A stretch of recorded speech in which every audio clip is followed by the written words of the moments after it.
días, niños y niñas, espero que se encuentren bien.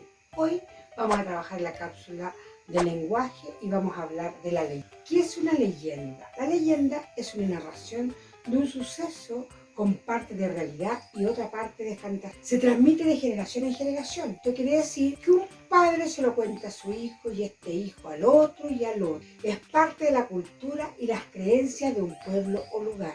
La leyenda se puede reconocer tres momentos: inicio, desarrollo y desenlace. Aparecen personajes y se menciona el tiempo y lugar donde transcurre la acción. Las leyendas son anónimas y se transmiten a través del tiempo en forma oral y se dice que son de creación colectiva. Acá a través del tiempo lo mismo que les explicaba, de generación en generación.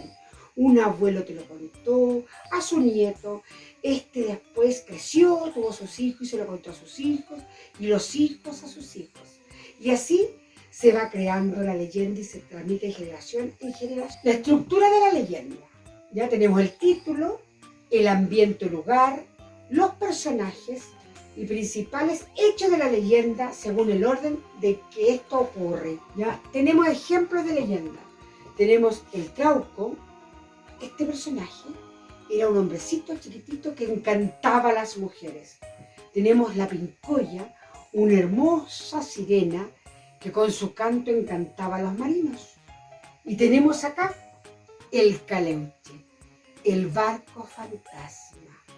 ¿Qué les parece si yo les cuento algo sobre el Caleuche?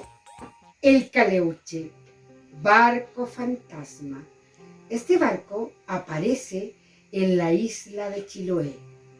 Este barco se dice que es iluminado y aparece con muchas luces.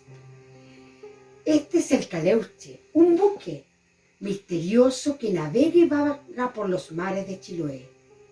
Del Chiloé, del sur de nuestro país, se dice que tripulan brujos muy poderosos.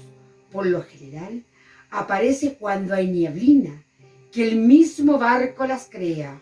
Aparecen pescadores y cuando están solos, el barco los encanta y se los lleva su alma. Y así este barco navega, nadie lo puede ver, nadie lo puede mirar, porque si tú lo miras quedas encantado y tu alma se va, se apodera este barco fantasma, el Caleuche, que se pierde en las aguas, aparece y desaparece. Este es el barco fantasma de la gran isla de Chiloé. Espero que les haya gustado la historia y en otra oportunidad nos vemos. Esto va a salir en su guía para que ustedes puedan contestarla. Un besito, nos vemos.